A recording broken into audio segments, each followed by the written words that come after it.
Hi అండి, అందరికీ నమస్కారం. నేను ఈరోజు మరో ఇంట్రెస్టింగ్ టాపిక్ మీ ముందు రావడం జరిగింది. సో మన మొబైల్ ఫోన్లో ఈసీ ఎలా డౌన్లోడ్ చేసుకోవాలనేది మీకు ఈ వీడియోలో చెప్పబోతున్నాను. అయితే మన ఛానల్ ఇంతకుముందు ఈసీ ఎలా డౌన్లోడ్ చేసుకోవాలనేది వీడియో అయితే చేయడం జరిగింది. అయితే ఆ వెబ్సైట్ని కొంచెం మోడిఫై చేశారు. మోడిఫై చేసిన తర్వాత మనం సర్వే నెంబర్ లేదా ఫ్లాట్ నెంబర్ లేదా డాక్యుమెంట్ నెంబర్తో మనం ఈసీ ఎలా డౌన్లోడ్ చేసుకోవాలో ఈ వీడియోలో మీకు చెప్పబోతున్నాను. సో వీడియోని అయితే ఎక్కడ స్కిప్ చేయకుండా అయితే చూడండి. మీరే వాళ్ళని కొత్తగా మన ఛానల్ విజిట్ చేస్తే కనుక మన ఛానల్ సబ్స్క్రైబ్ చేసుకోండి. సో లేట్ చేయకుండా మన టాపిక్లోకి వెళ్ళిపోదాం. ముందుగా గూగుల్ సెర్చ్ బార్లోకి వెళ్ళి ఈసీఎన్ సెర్చ్ చేయండి. సో ఈసీఎన్ సెర్చ్ చేస్తే మీకు ఇక్కడ ఈ కంప్లైంట్స్ సర్వీస్ అని చెప్పి ఇలా రావడం జరుగుతుంది. దీని మీద క్లిక్ చేయండి. సో వెబ్సైట్ అయితే ఇలా ఉంటుందండి. మోడిఫై చేసిన తర్వాత వెబ్సైట్ అయితే ఇలా మారడం జరిగింది. సో మనకు కావాల్సింది డాక్యుమెంట్ నెంబర్. అయితే సర్వే నెంబర్ ద్వారా అయితే కనుక నోన్లో పెట్టుకోండి. డాక్యుమెంట్ నెంబర్ ఉంటే కనుక డాక్యుమెంట్ నెంబర్ అయితే పెట్టుకోండి. సో మన సర్వే నెంబర్ అది తీయాలనుకుంటున్నాం కాబట్టి నోన్లో పెట్టుకున్నాం. సో ఇక్కడ డిస్ట్రిక్ట్ సెలెక్ట్ చేసుకోండి. డిస్ట్రిక్ట్ సెలెక్ట్ చేసుకున్న తర్వాత మనకి నెక్స్ట్ ఎస్ఆర్ఓ అంటే మీ రిజిస్ట్రేషన్ అయితే ఎక్కడైతే ఉంటుందో ఆఫీస్ అది ఎస్ఆర్ఓ అయితే మీరు సెలెక్ట్ చేసుకోండి. సో ఎస్ఆర్ఓ సెలెక్ట్ చేసుకున్న తర్వాత అప్లికెంట్ నేమ్ వచ్చేసి మీరు ఏ అప్లికెంట్ నేమ్ ఇవ్వాలనుకుంటున్నారో అప్లికెంట్ నేమ్ అనేది ఇచ్చేసేయండి. సో మనం ఇక్కడ చూసుకున్నట్టయితే boundary building or structure details ఏదో సైట్స్ అంటే మనకి బిల్డింగ్ అయితే కనుక ఇక్కడ బిల్డింగ్ అని ఇస్తాం. మన అగ్రికల్చర్ ల్యాండ్ ద్వారా తీయాలనుకుంటున్నాం కాబట్టి మనం ఇక్కడ అగ్రికల్చర్ సైట్ కానీ ఇచ్చుకోవాలి. అయితే మీరు బిల్డింగ్ ఫ్లాట్ నెంబర్ ద్వారా తీయాలనుకుంటే బిల్డింగ్ మీద పెట్టుకోండి. సరే అగ్రికల్చర్ కాబట్టి అగ్రికల్చర్ మీద పెట్టాం. సో అది బిల్డింగ్ అయితే కనుక ఇక్కడ మనం ప్లాట్ నెంబర్ అనేది ఇస్తాం. మనం అగ్రికల్చర్ మీద ఇస్తున్నాం కాబట్టి ఇక్కడ మన సర్వే నెంబర్ దగ్గర అనేది ఇచ్చేసుకోవాలి. సర్వే నెంబర్ ఎంటర్ చేసుకోండి ఇక్కడ. సో సర్వే నెంబర్ ఎంటర్ చేసుకున్న తర్వాత ఇక్కడ మనకి రెవెన్యూ విలేజ్ అని కనబడుతుంది కదా.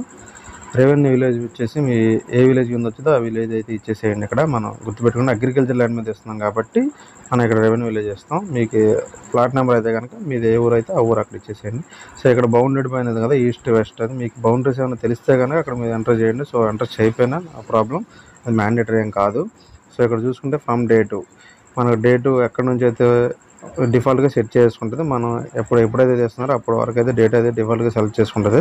సో తర్వాత మీరు క్యాప్చా ఎంటర్ చేసుకుని ఇచ్చేసుకోవచ్చు. ఇది మీకు ఇక్కడ గమనించినట్టయితే మీకు 1984 అంటే 40 సంవత్సరాల నుంచి మీకు ఏదైతే ఈసీ కావాలనుకుంటున్నారో అది డిఫాల్ట్గా డేట్ అదే సెట్ చేసుకుంటుంది. సో అక్కడ నుంచి అయితే మనకి రావడం జరుగుతుంది. సో ఇక్కడ క్యాప్చా ఎంటర్ చేసుకుంటే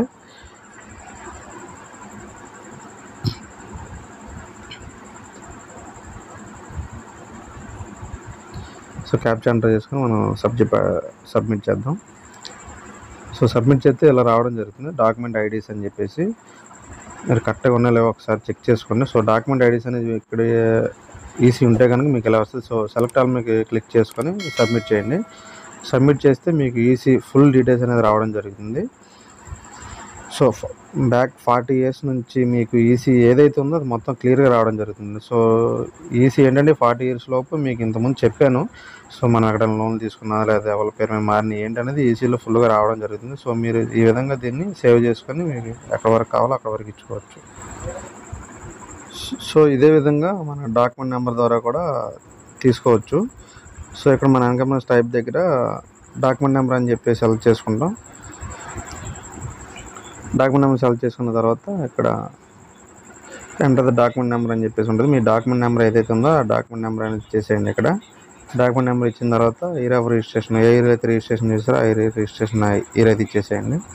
సో ఎస్ఆర్ అందరు చెప్పినట్టుగానే మీరు రిజిస్ట్రేషన్ ఎక్కడైతే చేస్తారో దాన్ని ఎస్ఆర్ అయితే ఇచ్చేసేయండి. ఎస్ఆర్ ఇచ్చిందో క్యాప్చా కొడితే మీకు డాక్యుమెంట్లో అన్నటువంటి మొత్తం డీటెయిల్స్ రావడం జరుగుతుంది. సో ఈ విధంగా తీసుకోవచ్చు.